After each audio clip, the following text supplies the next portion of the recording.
Good evening, everybody. It's just realness. Okay, so good evening. Ed Fields here along with guest co-host Erica Wells Cox. Of course, our engineer extraordinaire, that rhymes, is Kendrick Williams. And our guest later on this afternoon will be Juan Bacardi. Okay, and I think, immediately people go like, whoa. No, we don't get free rum. So the deal is we're going to have Ron. We're going to talk Ron, which is rum. Right. I'm in that kind of place today. It's a very hot day. Hot Summer. It's a very, very hot day, and it's draining. Erica Wells Cox, EWC. So how are you doing? I'm well. Do you feel drained? Yes, I do. Okay. Let's depress the drivers. Actually, you know what? I don't think we will depress the drivers. I saw something the other day. It was America's Got Talent. That's what it was. I watched that program, variety shows. I need that kind of verve going on. Right, because you don't read. Well, I don't. You know how it is with me. I learn through video. So, and by the way, when I was growing up, you had all of these variety shows, and so they have some degree of nostalgia. But I hate the reality shows. I even hate the reality part of America's Got Talent. Where they do the interviews. Right. Well, my mother had cancer and all that. Yeah. Everyone who's on those shows, someone's dying in their life. But this one guy who was bullied as a kid, he was gay. He was bullied. He sang a fantastic version of a song, and it was about how he's feeling and how people look at him. But one of the judges was saying, why that song was so emotional is because everyone who is sitting in the audience is feeling that to varying degrees. They can relate. Right. So it's not like, we're going to depress people. We're going to relate to people, how we're feeling. At least I am. Are you, Erica? I will try. Yes, it's what's the word? What is it? Cathartic. Yeah, yes. cathartic. It's yes. good. Yeah. Good for the soul. To release. Kendrick, can we get you in on this? No, he's not. Kendrick says, I'm not open. He gave a thumbs up, though. Oh, you gave a thumbs up? Okay. See, he's told me right off the top he's not open like that. Okay. I'm not sharing. And he says you're too open. That's what you said, right? I don't agree, but you don't think I'm too open? No, I don't think you're too open. See, I think he's too closed. That's what his problem is. Okay. Okay. And so therefore he thinks I'm too open. So we got to open you up a little bit, man. But, listen, we all go through our, people, I remember when I used to work at a bank and I used to walk to work every day and I would see people with cars, basic thing, a car. And I'd think, wow, man, these people, they got it so good, man. So lucky. They're so lucky, man. They got a car. Oh, they can even afford a car, And, of course, I wasn't thinking like loans. Interest rates, breaking down of the car, insurance. Servicing, insurance, inspection, and just the expense of having a car, right? And so you always think, my little friend, so you always think that the grass is greener, which is the, cliche. Mm-hmm. And so you're always judging yourself by others and what others seem to have, but you don't know what they're going through. And you could have the richest, in terms of monetarily and materially, you could have all that people would want to have, and you could have a whole lot of things going on that just bring you in complete despair. Not to mention, you can have depression, clinical depression. So for those out there who are driving home, it's now 5:35. If you are feeling any despair, you got to get home to throw out the pork chop, got to iron. What happened? You got to go home and do the pork chop? Why is Erica laughing? Just because that is just the quintessential dread Housewife thing. housewife. Going home to Go cook. home and cook and homework and My talk role about is also to routine. make Erica laugh. Okay. You hit that every time though. But you go home, you're sitting in your car, you are just finished a whole day's work. You got the children because you're so tired, you just take out the D altogether. Okay? You got the children. Forget the D. Okay? Yeah, the children to deal with. You got the the report card The or the homework, or you had to go pick them up. It's we're all faced with breathing, living. and so what I try to do when I get in these modes is I think comparisons are important. Do you think comparisons are important? No. So you Like, need to keep some perspective. Like Somalia, for instance, would you like to be there? That type of thing. Or if you're going home to your roof, you know what I'm saying? Right. I mean, take stock, be grateful. Yeah, that's crap, but we got to do it. To get through, you have to find something. You have to find a thing. You have to find a thing, and I think that, and I'm no psychologist, but I think that our biggest mistake is to think that there's some sort of permanency with happiness. That's a possible permanent state, and it's not. Nope. It's just like every other Unless you're a emotion. child, Well, of course. I think And even a child. the mistake is thinking that once you get something, you will be happy. Oh, that's right. Yeah, that's. But I do think you can be happy, but your expectations have to just be realistic. Candy, what were you talking about the other day? Remember? Which other day was that? What was your My short-term equation? memory in High expectations and yeah. equal, not kind of being realistic about your situation. Right. Maybe that's the problem. Well, Right, I the think one of equation of those happiness. unrealistic things is to not have, it's yin and yang. It's good and bad. Yep. It's even as a child when you're in your kind of most carefree state, you're going to scrape your knee. Right. You you're cannot gonna go cry. through life without a scraped knee. Right. Okay? And so there's pain and, all of that stuff that comes with that, infection, pus. Just thought I'd put that out there. Okay? But you know what it is too. It's sorry, I'm jumping in Yeah, here. you're And I jumping know in, but this that's ain't my okay. time. Yeah, I'll let you slide this time. But it's almost like we've been taught that we're not allowed to feel these other emotions. It's just happiness that we need to be in all the time. Mm-hmm. That we're not allowed to. Okay, yes, I feel sad today, and that's okay. And I'm gonna just be sad. Yeah. And then I'm gonna sit in my sadness, and I'm gonna understand my sadness. And when my sadness is over, I move on. We have too much time. These are first world problems. Well, exactly. To be able to sit in our sadness, right? Well, think about not only first world but 21st century problems, because when it was like first century, which I was there, when it was first century, it was we got to hunt down the food. We have to Stay alive. Without getting killed ourselves. without getting killed ourselves.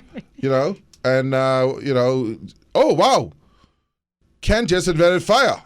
Okay, well, let's make sure the fire doesn't go out. Was a big thing. Like I can imagine if the fire went out. Someone had to be held responsible for that. Whoever the chief of the fire was. Everything. Fire water. Yeah. So this is the kind of way to. I think one of the important things that we'll try to do, is from time to time, I don't like these staged,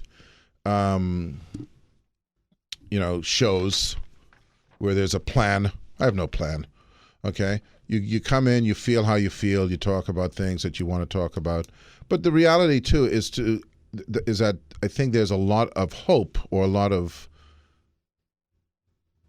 worth in sharing, Ken, because other people then don't feel like they're so alone. Right. Because that's really the bad place. It's good to talk. Yep.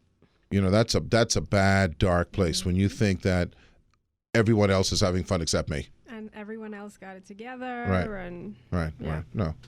we're all screwed up. So there you have it. That's our psychological hour for the moment. Psychology 101 by Ed and Erica, E&E. And look how perfect that was. Right to the break. And then we'll come back with Candy, who will give us some more of our psychosis to deal with. Okay. I right. miss, You starting just- conversations. That's it. That's it. That's it. So we'll be back in a couple minutes. Good evening. That's my husband of Melania Trump sound, language. I have many languages, as you all know. Why is that funny? Because it's an accent. I've told you before that what you determine as an accent, because you don't know the languages, is not, So anyway, so a couple of things on the political side, because we managed to not talk about politics at all for the first side. And by the way, my whole life now is I didn't watch the Republican convention, No, sir. Well, if you don't like reality TV, you definitely would not like the Republican convention. I cannot watch anything like that and not be stressed out. Yeah, well, that So would I stress just you out decided big time. I watched some America's Got Talent and some other little frivolous stuff. Don't let me get into that. Netflix ad? I do. Okay, all right. But that's I fine. watched some frivolous. I have also Amazon Fire. Oh, okay. And I watched some frivolous stuff. I need some mango. Okay. What's Well, mango? Mango. Mango. You don't know what a mango is? Oh, you mean like the fruit? Oh, I thought you There's meant another on kind of the mango? show. No, you were talking I said, about and watching eat some fruit. mango. Okay, all right. Okay, gotcha. So what's mango? Yeah. Mango is good. Yeah. And these are the Brazilian mango. mangoes. Cold. Brazilian. You know the Brazilian kind? From the food store? No. These are the, you have the hairy mangoes. Right. And then you have the Brazilian. Oh, I Mangolas. thought you mean the mangolas?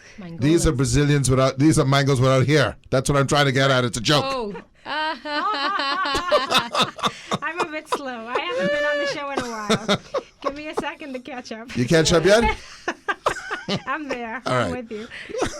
So because we always say hairy mangoes. Right. Yeah. So I got the Brazilian. Gotcha. So now, so you got the Trump. You had Trump on, and by the way, last night. Now I did see a clip because I was watching Bill. What's his name? Bill Maher. And they showed a clip of Joe. What's his name? Spence. What's the guy's name? I'm saying Joe Spence. Mike Spence. We have a Joe Spence singer, right? Yes, a very Mike famous- Spence. Yep. And they were referring to Mike Pence. Mike Pence, right? See how much I care about those chaps. Whether they were referring to, he was saying in his speech, and Donald Trump has a wide range of support, not just white folks, but these folks and African Americans, and then the camera went to like 2 African Americans. Okay. I'm sure they had to spend, they had to set up to find those. No, well, they set up ahead of time so Right. they know if we have to go to them, 'Cause they we need had to the go to them. speech. Right. So, I mean, literally, there was 2. Yeah.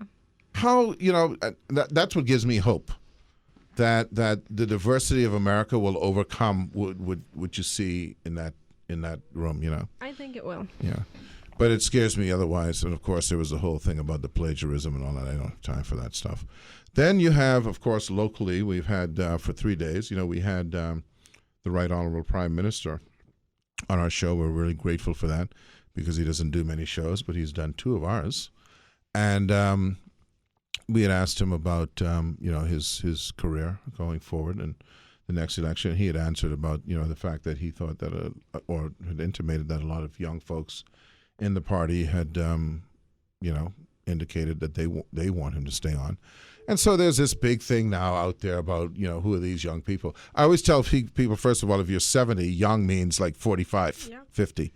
So, who knows? But of course, there's stuff. Right. You cannot be a leader and go through an hour and a half interview and then like one line be pulled out. That would be the line, to use for weeks, So anyway, that It's is where it is. I mean, it's a hot topic. People are very interested. They're concerned about leadership in both parties. So that doesn't surprise me. Yeah, but we had there were some other good things. I think we learned a little about the BC thing.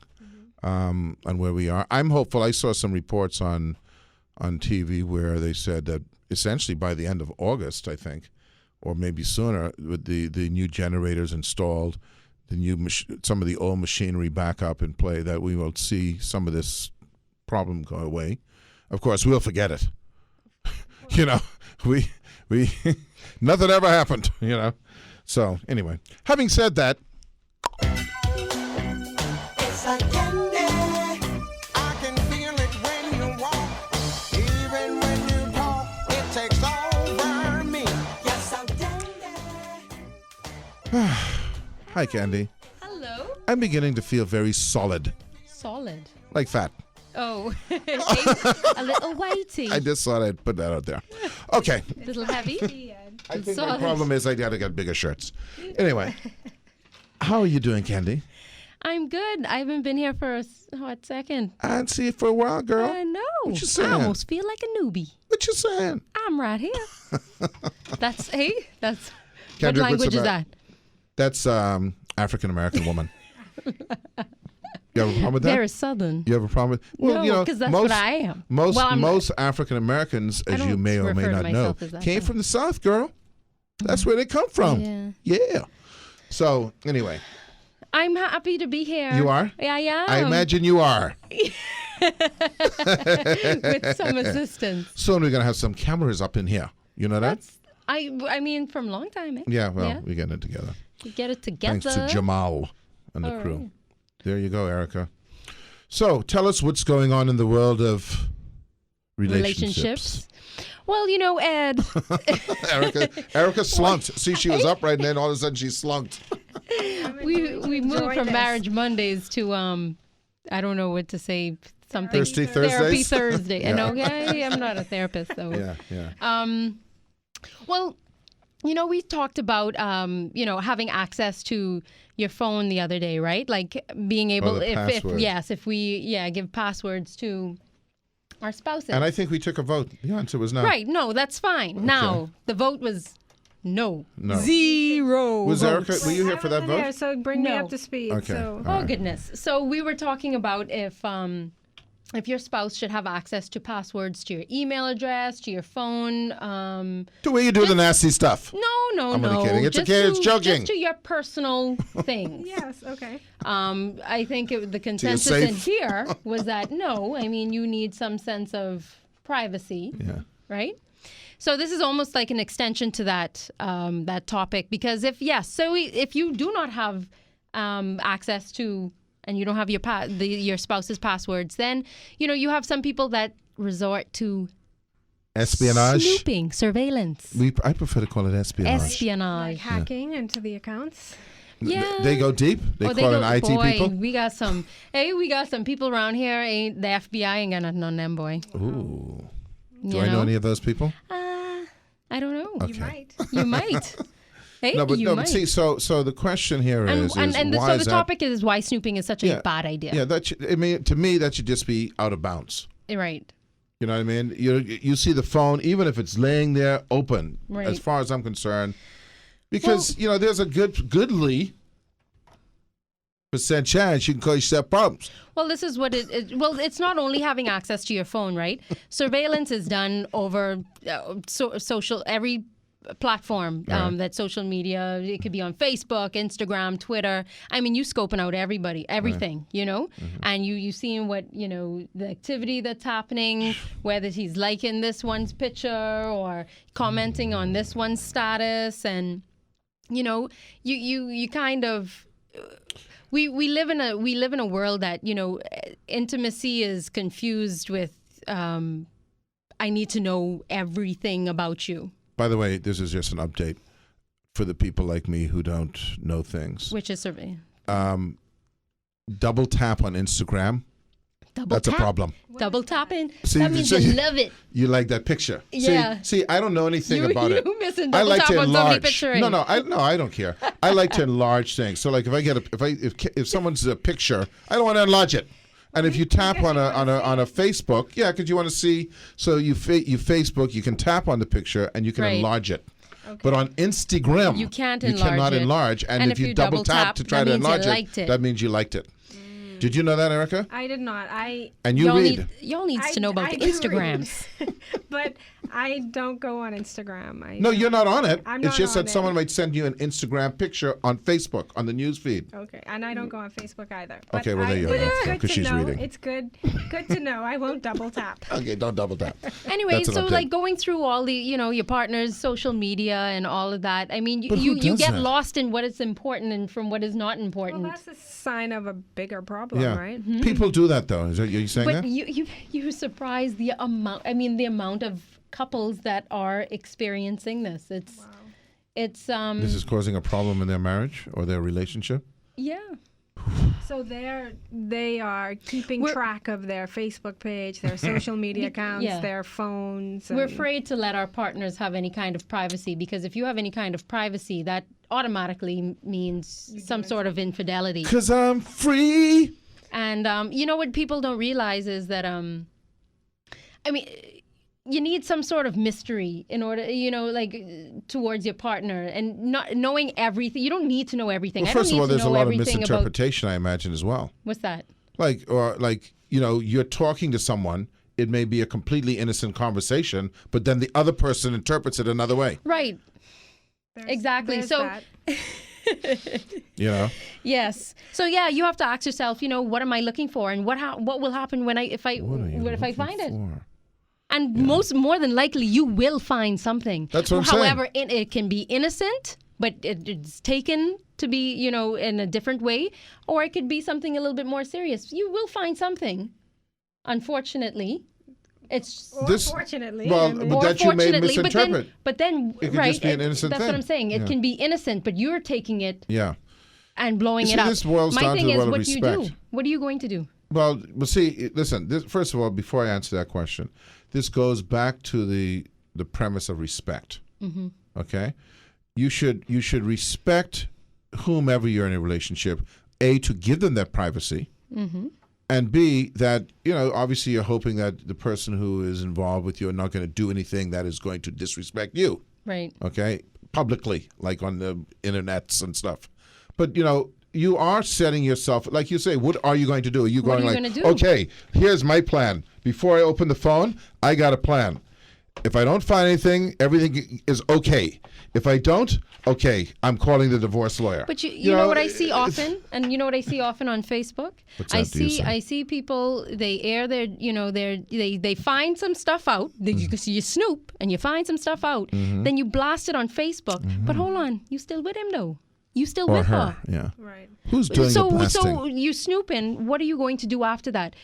Have you ever You're- blasted? I've never blasted No, anything. I've seen. I mean, and I don't know. Like, I don't know how they show up in my news feed, but I yeah. see it, and I'm like, well, why would you do that? Because if you're not going to leave him or her, then it makes no sense. Well, these are toxic relationships to start off with. Let's face it. Look, no man, if these, you, I've saw one. I mean, they've been to get along. yeah, but it still doesn't mean anything. You don't know what's going on in their life. I know, but then you're still there. So what was the point of it? But I'm just saying, when you have again, this is a respect thing, right? You cannot possibly be respectful of someone or have any kind of, I don't know, where you would discover something and then immediately take that public. Okay? I mean, that's not some, normal. No, you got some kind of stuff going on, some kind of pummeling or something's going on at home, verbally or physically or mentally, whatever. Because how do you do that? I would think that not the norm, but the appropriate reaction would be is to have a chat with that person and resolve it amongst yourselves. Before embarrassing everyone. And yourself. Exactly. Yep. So that was my next point. There is a way to open up your partner. I mean, if you have some suspicions, or it doesn't even have to be suspicions, but if you feel he's or she is a bit distant, or you see you hear or you see him talking to is this one or that one. I mean, there's a way that you can approach. You can have these types of conversations without causing your partner to get on the defensive side. We automatically. Say, for instance, if I say, I know you talking to your ex. Yeah, I know. Well, first of all, how you know that?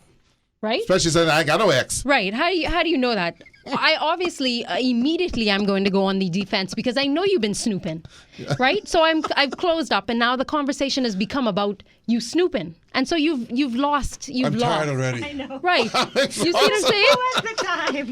Like, who has the energy Oh, to God. deal with We're this? talking about snooping now. The attributes of snooping.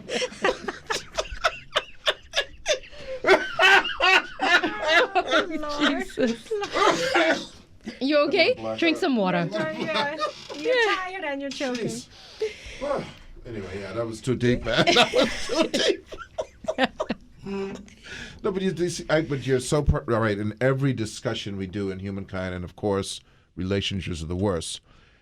By the time you get into the next 10 minutes of the argument, you don't even know what You don't started even know this discussion. Exactly. So, there's this thing called powerful questioning. And I mean, it's amazing what you can do. You can open up your partner with by asking in the right way. And you feel and by asking things in the right way, or to open up your partner, you feel less There's no way. compelled to because now you've opened him up and you're starting the conversation. You're able to talk things out, what? No, I'm thinking You aloud. mean in terms of like if you suspect something or you want to confront them with something? Right. So instead of saying, well, I know you've been talking to your ex and then guess what? You better stop talking to her because I ain't for that. Guess what? You know what you've just done? You've given him a reason to hide something now. He's going to be secretive about it because because you're not really going to be appreciative of the not appreciative, response. but you're basically telling him now what he can be secretive about. Yeah, I think you should just be secretive about everything. That's my motto. No, we ain't talking about that. So it's about asking the right type of questions. So if you start off, you lead the conversation by, listen, I feel this way about you talking to your ex. Okay. If he decides to come back and say, okay, well, I do this because, it's a nice way to, I don't know, keep in touch with her or him or whatever it is. We got to take a break. We're going to go to the news. When Okay. we come back, we're going to continue it. I think that human beings aren't ready for that kind of interaction. That's it. But this is what It's it a takes good to thing for fix discussion. things. It's great. It's great Kendrick, for why are you discussion. laughing? It's great This discussion. is what it takes to fix things. If you want to keep going on the way we going on, we're doomed. I'm in the suck doom it camp. up. Yeah, we got to go to the news. By the way, have you ever coughed so loud, so hard you almost blacked out? That's what just happened to me. Drink some we'll water. be right back. What? We are back. We're going to talk with Candy for a couple more minutes. And, of course, our guest today is Mr. Juan Bacardi from Bristol Cellars and prominent business folk. And we'll talk about the fact, we slipped from we were at 108 last year. We're at 106 this year. And then someone tried to, they emailed me and asked, well, what was it in 2012? Like, let's see who we can blame it on. Well, here's the deal. In 2009, we were at 50. We were at 68. No, sorry. In 2009, we were at 59. In 2010, we went to 68. We're just slipping every year. Yeah. Meanwhile, Jamaica went from 74 to 61 or some, whatever. So we've got work to do. So, Candy, we're talking about the You're right, we unrealistic left off. ideal of being able to discuss with others Right. Calmly. one's issues. I just want to leave off, say what hey. Yeah. right. Yeah. I'm free. Leave off. Where did we leave off? Oh, I was saying that the kind of questioning. What did I say? The way we were questioning, right? Mm-hmm. So if you roll up on your boy or your girl and you say, Roll up. roll up. Okay. Well, I know you doing this and such and such and such, and you need to stop. Yeah.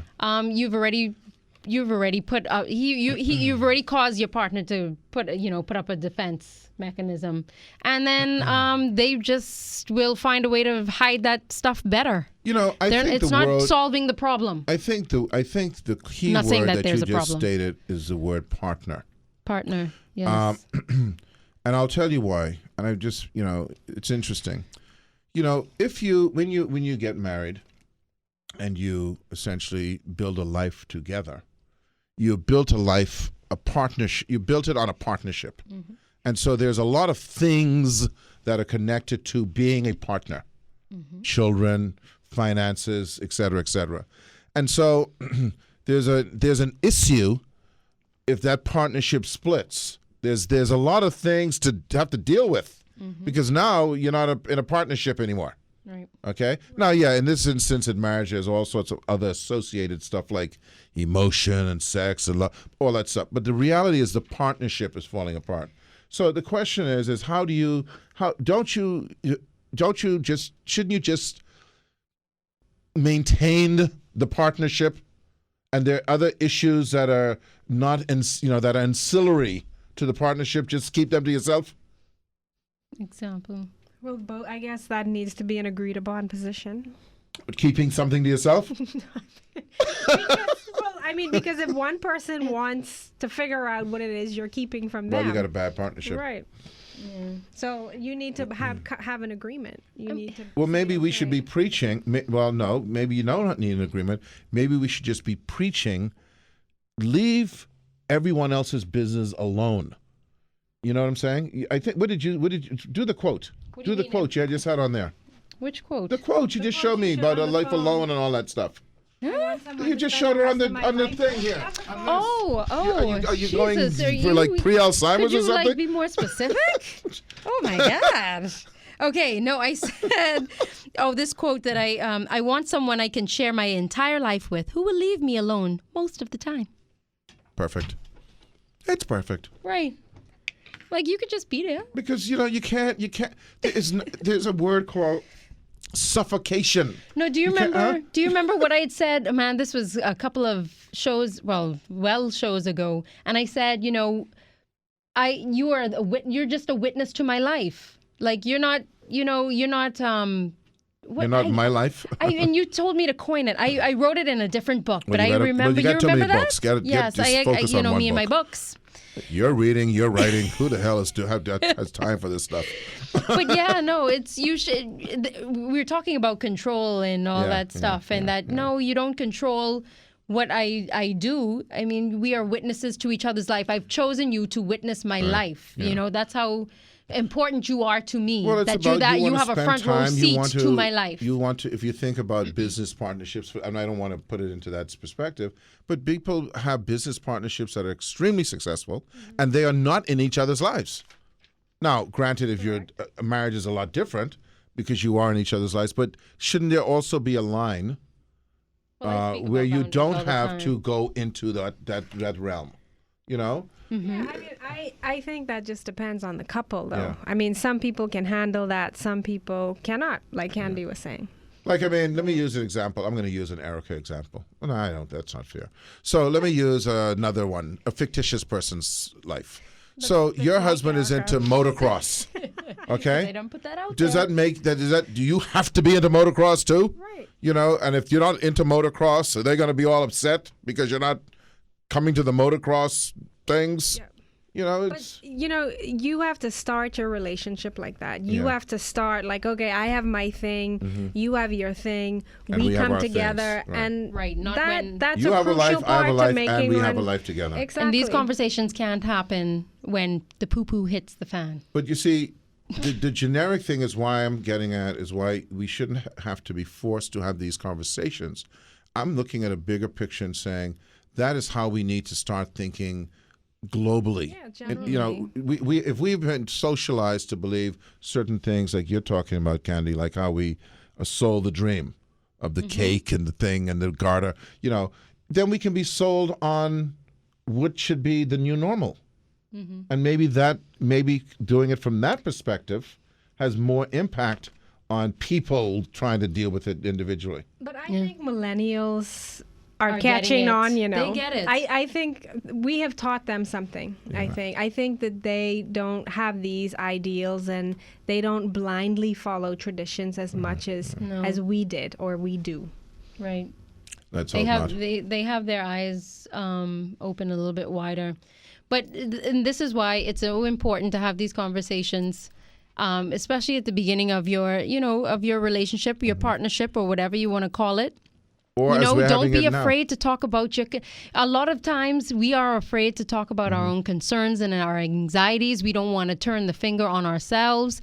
We just want to, Well, people are also afraid to talk about it in these forums because it's as if people are going to, what they got going on. Right. No, Who we're cares? talking about life. Right. So anyway, we have to go. Yes. It's always a pleasure. Thank you. And Thank you for having can you tell me. us about your various endeavors with Tide Goat, etc.? Yes, you can find me on Facebook, Tide, Tied. It's amazing how many times I have to spell that out. Well, some people 'Cause- can't spell. We have a No, it's not about spelling. It's Okay. just, like I don't know if I'm saying it, pronunciating it People are properly. not familiar with the expression. Loose Tide. goat, don't know how tie goat feel. Yeah. There you go. Yeah. All right. If so, you're loose, stay and, loose. and you got some web stuff Just going on, or some video things going Yeah, on. so I have videos that come out just about every week. Okay. Sometimes, topics that we would have discussed on the show. Okay. So it's a continuation of the conversation, or just any topic. Like I said, you can inbox me in Facebook if you wish to discuss certain topics, or you want us to discuss certain topics. We are open. And I'll tell you, and I know that people hear this stuff all the time, but as you're driving home, this is kind of stuff that you can, that is warrant hearing. Yes. And especially if you're driving home with your spouse or other, don't test them. There's no quiz. We're just talking. And just to leave out, listen, guys, snooping is easy. Yeah. Sit down and have a real conversation. Yeah. That's Snooping is easy, and it's also Snooping the is end. easy. And All right. yes, and it's not a The good beginning idea. of the end. It's the beginning of the end. All right. Thank you, Candy. We'll be back with Juan Gracias. Bacardi. Yes. As I go into the Bacardi side of things, we got a gracias. Okay, we'll be back with Juan Bacardi in a few minutes, and we'll talk about something maybe more serious. We'll be right back. Good evening, ladies and gentlemen. Ed Fields here, along with our guest co-host, Erica Wells Cox, and Kendrick, the silent one. He's not open. We're trying to pull things out of him. We're trying to have him heal, as it were, so that he can become a better him. In other words, he doesn't want to tell us anything about his life. All right, so we have Juan Bacardi on with us this afternoon, who is, I guess, the founder. Are you the founder of Bristol Wines? Actually, the company started, I think, in '93, and I came in probably the year after as a salesman. Oh. But it was founded by a gentleman named Philip Hillier, who used to work. Oh, for yeah, I know. Butlins. Yeah, Philip. yeah. And they put a group together and formed the company, and that was on Farrington Road. Oh, okay. So we've been at it for about 22 years now, and the Well, company that's- has had a sort of interesting history throughout those 22 years. But That's another thing, too. This is a whole side topic about, we were talking about what people assume. Right. And how people make judgmental, people determine that, when I see on Facebook about, oh, well, who does he think he is? He's never had to work. They don't know where I'm from. But, so they would see a name like Bacardi, and they would just immediately assume, well, you were given Bristol Cellars, correct? Is that how it happened, one? You were given? But the fact that, you worked there, essentially. Yeah, exactly. Actually, we didn't have the Bacardi agency for many, many years, and Bristol sort of took a turn to the worst after about 4 or 5 years, and then William Brewer actually bought the company, and we stayed on and helped them sort of with the transition and worked with William Brewer, and so it was still Bristol. Does William Brewer still exist? It doesn't. Yeah, that was the Becks people. Exactly. What was the name of that? Malone. That was Malone. Yeah, Beck was that and Jim? Jim. Jim That's Malone. right. He Well, was. it was He a was. Bahamian family called Kelly, but they lived in Atlanta. Okay. And then when the Sands family decided to sell the business to Tiger and Heineken, I think that kind of opened the doors for us. Okay. Not all the brands want to be in the same house, so Right. that kind of But Bill Malone, not Bill, Jim. Jim, yeah. was a very, very popular personality. Erica, I don't know if you remember, but he sponsored all the teams, man. Beck's Bombers and the Beck's Bees and the, everything Kirk Smith was on. He sponsored, Yeah. But so you then took over, or how did you come to acquire the company? At that point, and you got to learn a lot from Jim Malone. Actually, I have a lot of respect for him. And Is Jim still around? He's still around, yeah. And he retired after in 2003. The Kelly family said, "Juan, we'd like to sell out. We're living in Atlanta, and it's very difficult to run an operating business from Atlanta. And Jim's moving on in age as well. And so we're trying to say, what is the future? I think it's time for us to get out." So he says, "Why don't you guys? You know the customers, the brands. Would you do a sort of management buyout?" So I had to go try to find the money, and so at that point, it was the right time. I guess timing is everything, and in 2003. Funny story. I went to my father. He's like, not necessarily to ask for advice. It was just more to ask for advice. And he says, "Listen, operating companies are good companies, and I think it's a good move for you. But I don't know what you're looking at me for. Go sell it to the bank." And, Yeah, I got it. and so that's what happened. And fortunately, we went down that road. And most importantly, our team. You had to build a team, and you had to. They supported me, and the brands certainly supported you, and then you move from there, and you kind of just start to rebuild the company. Where you are now, and then we'll get into more more national or generic stuff. Is where you are now. Are you where you thought you'd be now? In terms of when you decided, okay, I'm going to take over this company, and I'm sure you had investors, et cetera, et cetera. Are you on par or on course where you thought you'd be? Yes, I think so. Okay. Yeah, Right. I think so. And that's difficult in these times Yeah. to be, able to say that. Yeah, the company grew very quickly in the first few years, where agencies started coming on board. As you built your team, you built your agencies, and they started moving quite quickly. And then all of a sudden, 2008 and 2009 hit. Funny, when Atlantis started, it was about the same time we started. When did you guys start? Like 1993, 93, and same time. And then 98, Exactly, and, Yeah. and so you saw that transition. I was thinking about that earlier, and in 2008 we hit a wall. So we had sort of 5 years of very rapid growth, and then in 2008 we hit a wall, and that's when we needed to really look inside and say, we need to fix this. Yeah. How'd you weather that, or how have you been weathering it? In 2000, well, you had to regroup, and that's why I think that these times are sort of good for us. I know that you were talking about some points that we were talking about earlier. I think we're still sort of we've gone back down to low tide a little bit. The tide has kind of been coming out, and it allows you to sort of say regroup with your team, talk to them, and say, guys, what are we doing? What's our move forward? You talk to your brand, your agency brands. How can we do this better? You talk to your customers, what are we doing right? What are we doing wrong? So it allows you to sort of, regroup and become more efficient and sort of step away from it a little bit. Yeah, there's always a lot of efficiency. Sometimes you wonder because when you discover those efficiencies in dark times, those obviously efficiencies you carry on straight through, and you wonder how did you ever do business the way you were doing it before. Yeah. Right. Unfortunately, it has impact on people sometimes because a lot of these things, maybe you had a lot more people, but maybe you had to streamline, and that doesn't come back. How have you been in terms of maintaining your? Well, I suppose there's a combination between becoming efficient and maintaining certain levels of employment, and then maybe that's offset in a positive way by growth. By growth, and I think it gives people within the company opportunity to grow as well and to emerge. So we've been okay. We tried to maintain our we haven't grown so much in the retail environment. I think we have about 16 retail outlets.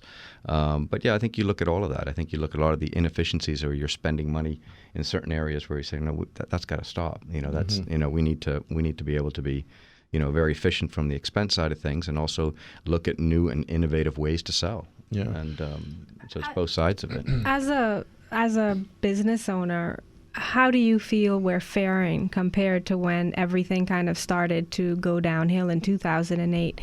I know people are like, yeah, things are getting better, but sometimes it doesn't feel like that. As a business owner, what is the environment like? I think we have to be a bit patient. Yeah. Look at your company, look at your team, get together with them, and I think it'll come back. The Bahamas is a very, very solid product if you look at it from a product point of view. And I'm not disillusioned in any way. I think this has, an opportunity for us to grow, an opportunity for us to, become better. And we need these cycles, I think, in life, personally and professionally.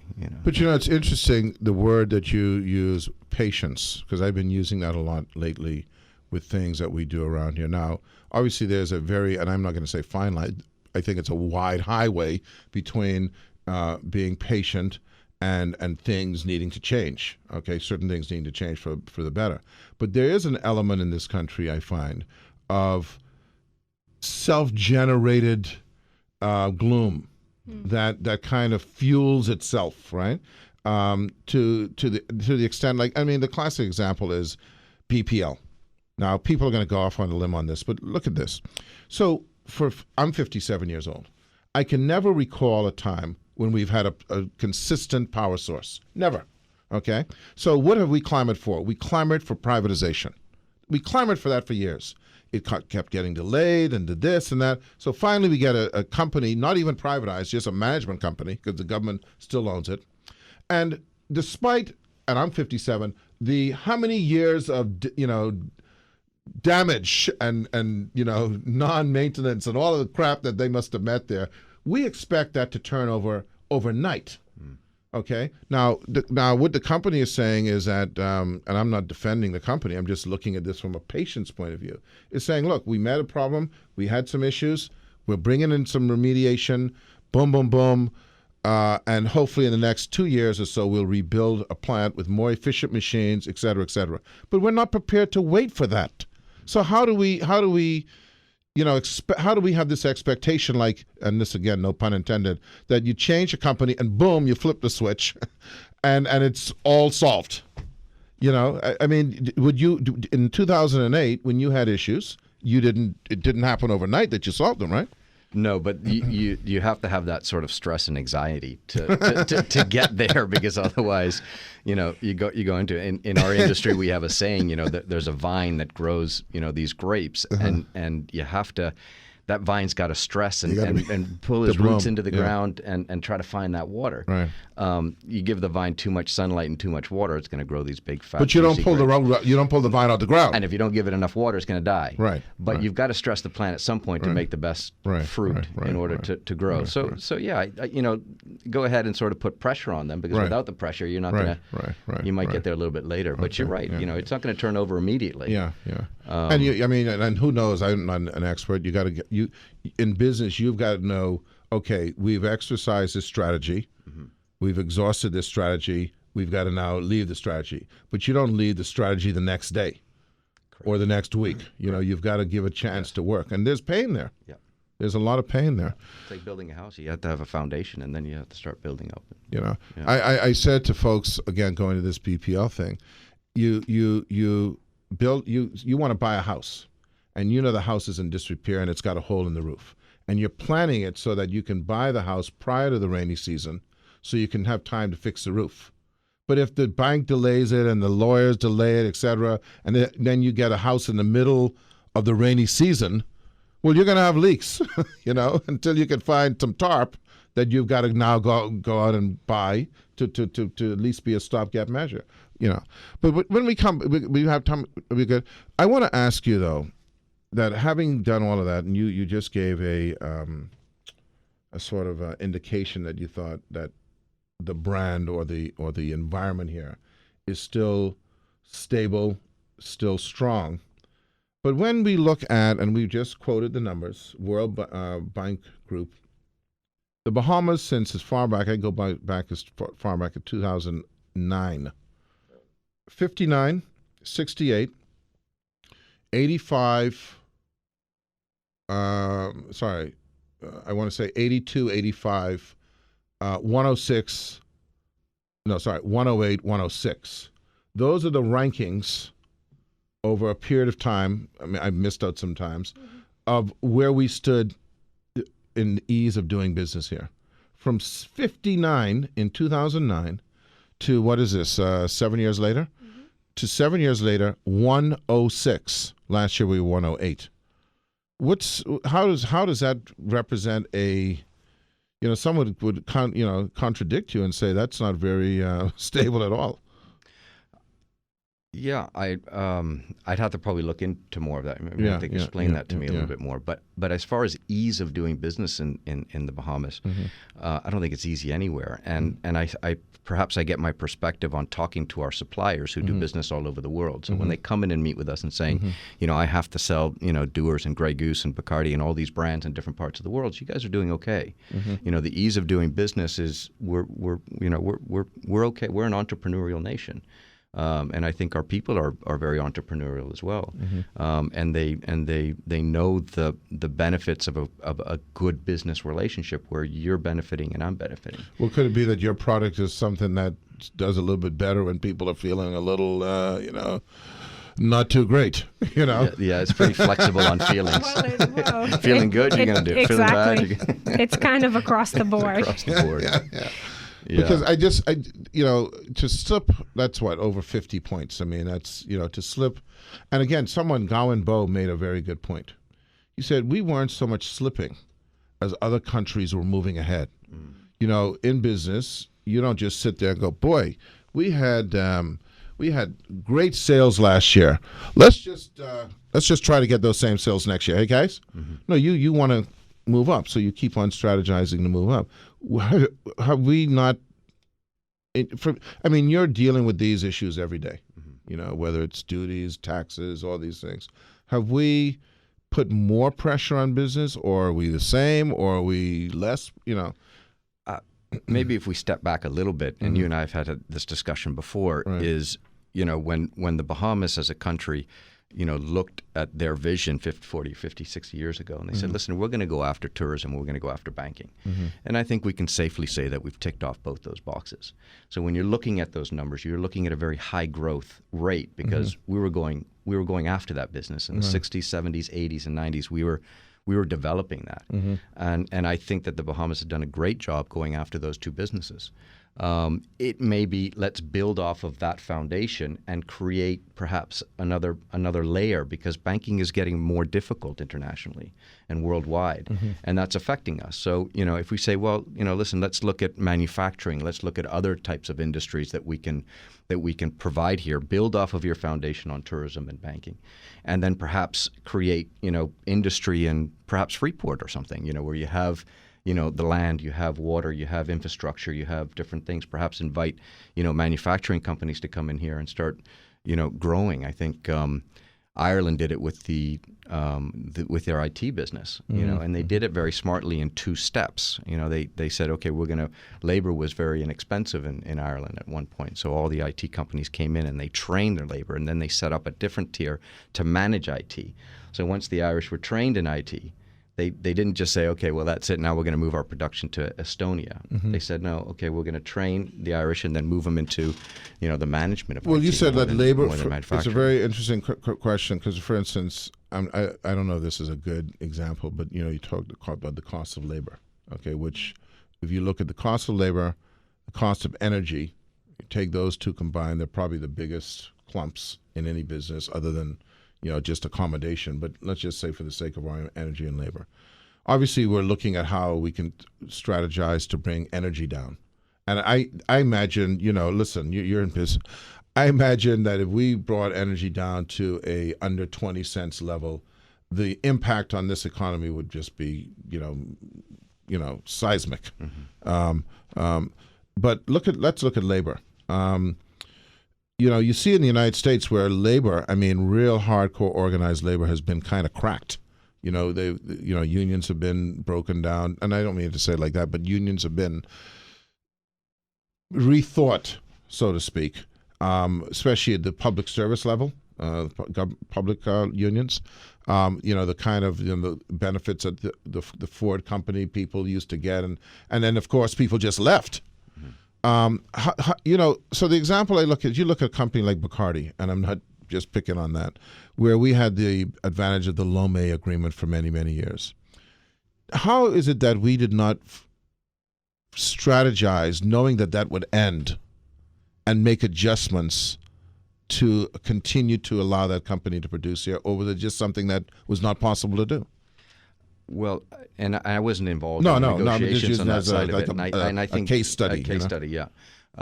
You're right. That's a valid question, and I'd like to know the answer on both sides. Right. But I know Bacardi was going through a consolidation period where they had 4 or 5 different distillation areas in the world. For rum, and they wanted to sort of consolidate. We don't need 5 distilleries. We do need contingency programs, but maybe not 5. So they started looking at where they can consolidate. And they ended up deciding on Mexico and Puerto Rico, where they had a factory there since 1932. So Does just for the sake of that discussion, because you think Mexico, Puerto Rico, they have millions of people. The cost of labor certainly is cheaper in those areas. I don't know about Puerto Rico, but certainly maybe in Mexico.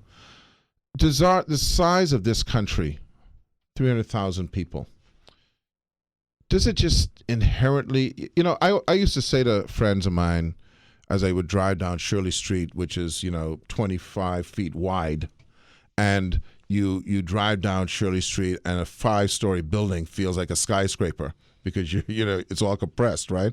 That the Bahamas, Nassau, is kind of a small town that poses as a city. Mm-hmm. And as a result of that, there are these expectations. And is it that we're just real, with this type of demographic, population size, et cetera, just reaching for too much? I mean, I know that sounds defeatist, but I'm not trying to be defeatist. I'm just trying to be realistic. We just celebrated our 46th independence. Right. We're 40. I'm 46. 43rd. No, sorry, 43rd. Yeah. You're thinking you're 43rd. And that's relatively young. Yeah. We're still a young nation, and like you say, there's 300,000 people, of which maybe 125 are in the working. Either you have the kids in school, and you have the older generation. So we are a young nation, and I think we had to go back to that patience. I think we had to sort of say, okay, what's the next step? We've ticked off these 2 boxes. Where can we go? Where are we at? I think we're $8 billion in total revenue in this country. And you and I had a conversation before where Singapore is $400 billion. They're relatively and they're saying, young. What's their population size? Millions. Something to compare but it the to. same land space. Yeah. But I mean, Ed, are you saying that maybe there's no more room to grow because of the demographics? Well, if you think about it, right? If you live in the Bahamas and you sold a commodity to each Bahamian at $1 profit per year, you would make $300,000. Okay? I mean, that's what you would make. Okay? If you're in the United States and you did that, you're $300 million. Okay? So there's these restrictions based on size, on scale, that we have I think it's difficult to overcome. Right. And so the question is, how do we through and I don't know what kind of labor force you have. I imagine it's 100% Bahamian. But how do we open up our country, for instance, so that our population becomes larger? But of course, we have issues with that. How do we? Because if Juan Bacardi has a larger population to sell to, then Juan Bacardi can create more jobs, and Juan Bacardi can expand his business and invest in other things. We're going to take a break, but I want you to think about that, Juan, when we come back, and think about how we really need to be innovative in terms of how we grow this economy. We'll be right back. We're here with Juan Bacardi from Bristol Cellars, and we're talking about just basically the business environment. On a daily basis, and I'm not in an entrepreneurial scenario that you are in, whereas I'm more of I don't know what I'm in. But the reality is that my interaction with the public sector is huge, and there is a huge amount of time spent wasting time for things that could be done in a half hour. It can literally, and I'm not exaggerating, I've done things that I could do it in a half hour that's taken over a year. Okay? And there are lawyers involved, and there's all sorts of processes involved. It seems to me that we want to do something. We want to grow this economy. We want to give jobs for folks, and we haven't even spoken about education yet. But yet the environment that we are fostering seems to be anti that. We do not wish to be concerned about opening up our borders to expertise, to globalization.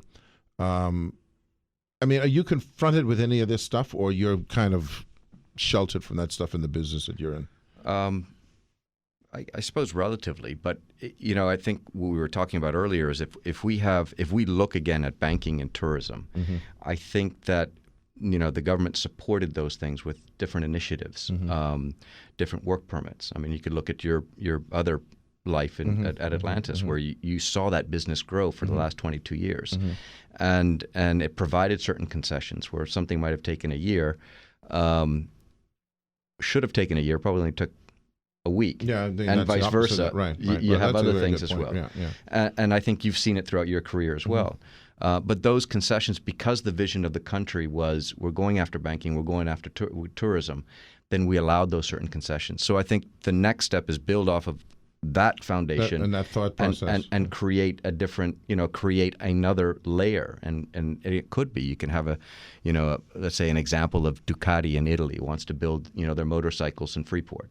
Well, great. Then we need to then make concessions based on if we're going to go after manufacturing, or it could be Pfizer, making pills in Freeport, whatever it might be. But then we have to allow for those concessions. If we're really going to go after that business, then we're going to have to allow for those levels of concessions. I think, and again, I'm not even just talking about FDI. Although to just focus on that for a second is we always seem to think of a concession in this environment as a giveaway. We don't see it as a net gain. It's not like someone wrote a check to a guy and said, here, it's basically, listen, I want you to create more of an opportunity by me not doing this. Okay. When, I won't call the neighborhood, but I drove around a neighborhood recently, and there were a lot of homes that I would call were fairly just above middle class homes that are in distress. And why? Because those homes were owned by first expats, then Bahamians, who worked in the financial services industry, and those jobs have vanished for a variety of reasons. And so those jobs were created by that kind of mindset to create those concessions for those entities to be here. The question is now, how can we internalize some of that and also expand it to a broader sphere of industry? But also, how do we do that for Bahamian business persons? And have you and your because you're entrepreneurial, I'm assuming that you're not just focusing. I'm only assuming, I could be wrong on that you don't just focus on your liquor business or your spirits business, but in other spheres of business. Have you seen any kind of concession given to the small business guy? Not off the top of my head. Yeah, you see. Yeah. Mm-hmm. Yeah. And that's concerning. We want to have a scenario where if we're going to grow the economy, you've got to allow business to flourish. And I don't think we're seeing that. But I think a lot of the responsibility lies within the entrepreneur as well. I don't think governments or certainly Bahamian governments. We're not trying to tie you down. If you want to go paint the roads with your special, there's a new company out there, a Bahamian company paint that have done a good job. Right. You're able to do that. Right. I think if you look at other nations, then they may restrict you a little bit more.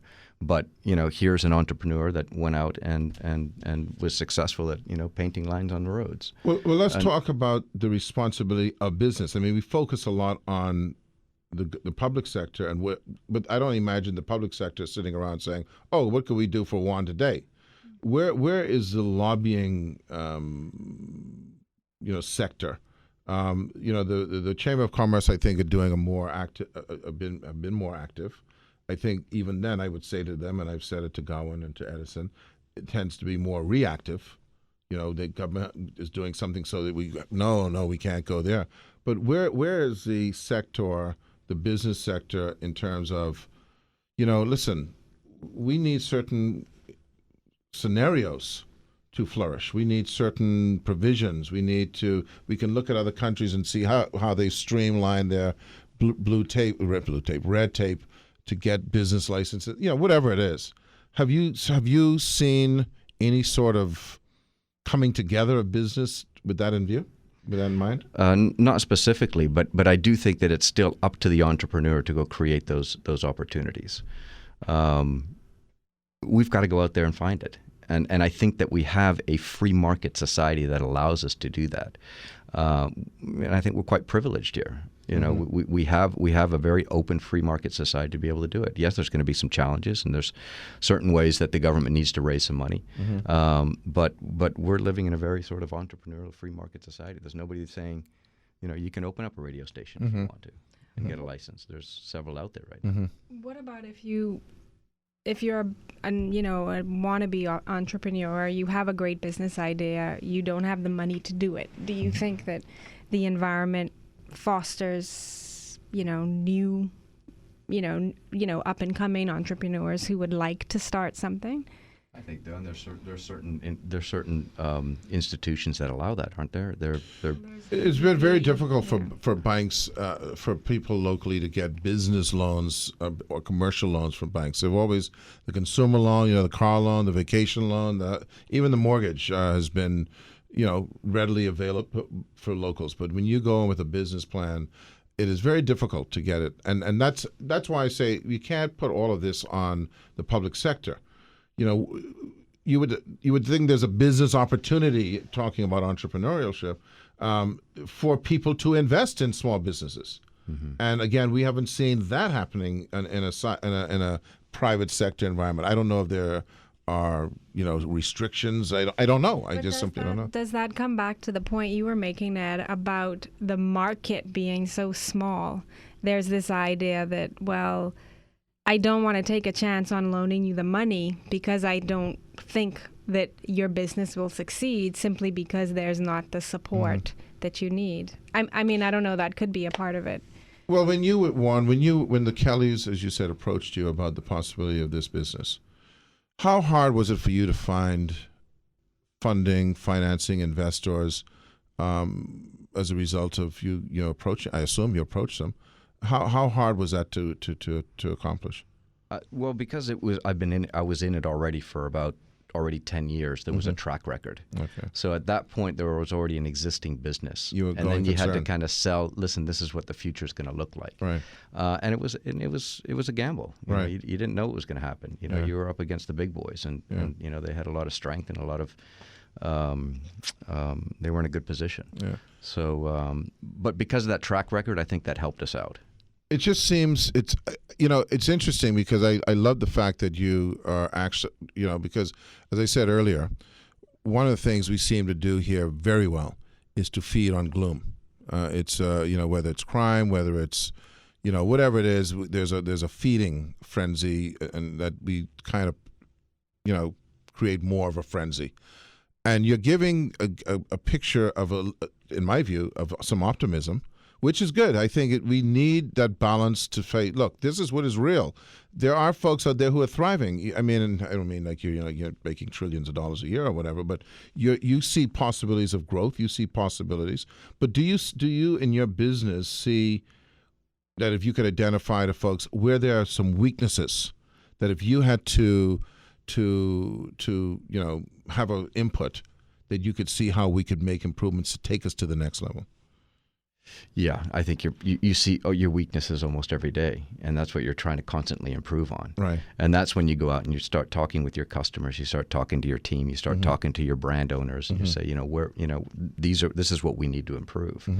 And that's what gets you up in the morning. But I mean, on a national level, do you get engaged to the extent that you see where there? So, for instance, the reduction of duties versus high duties, does it create more volume in sales, especially with VAT coming into place? Do you see there's room there? And how do you then approach that thing with the government and the public sector? Yeah, I think part of the challenge is you're right. We've got a higher cost of living with the VAT implementation, and with Baha Mar not opening up. There's a certain strain that's already in the environment.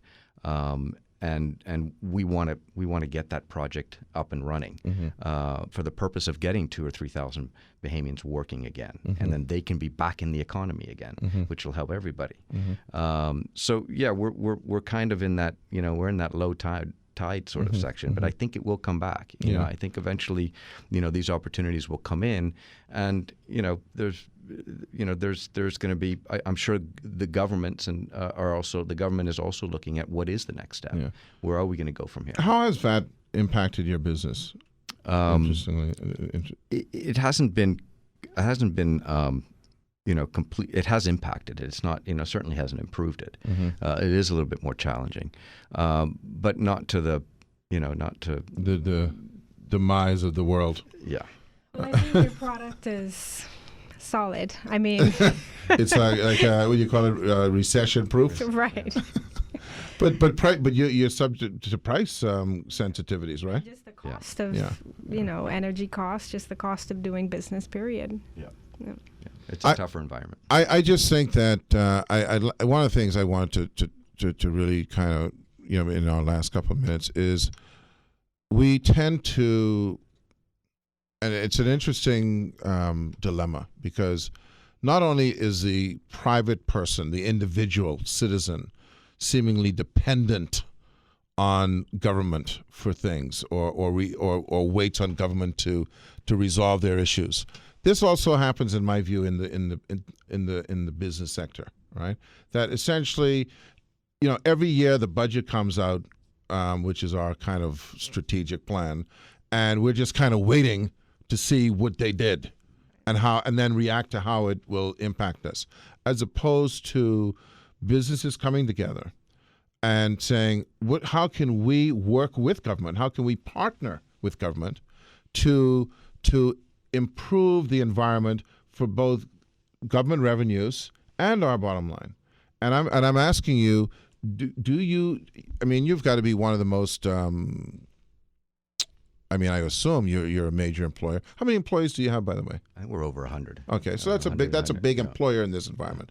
So, and there are probably a whole lot of companies in that kind of bracket.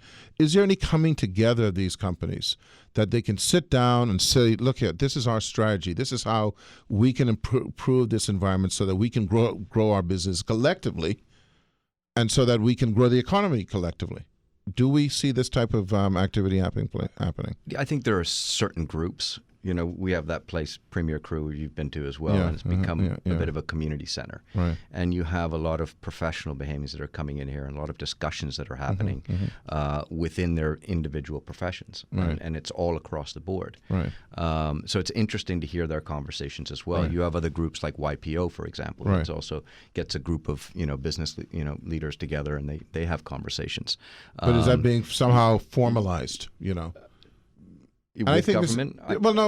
Or- see, in the United States of America, the Chamber of Commerce is probably the largest lobbyer, or certainly donor, in the Republican Party, and it has a huge amount of impact on the laws and et cetera that get passed through Congress. Now, the fact is, we don't have that same structure where the Chamber of Commerce, through its membership, lobbies and funds campaigns and all that sort of thing. But as a result, though, there is a lot of stuff in the business sector that gets done because of this type of powerful lobby.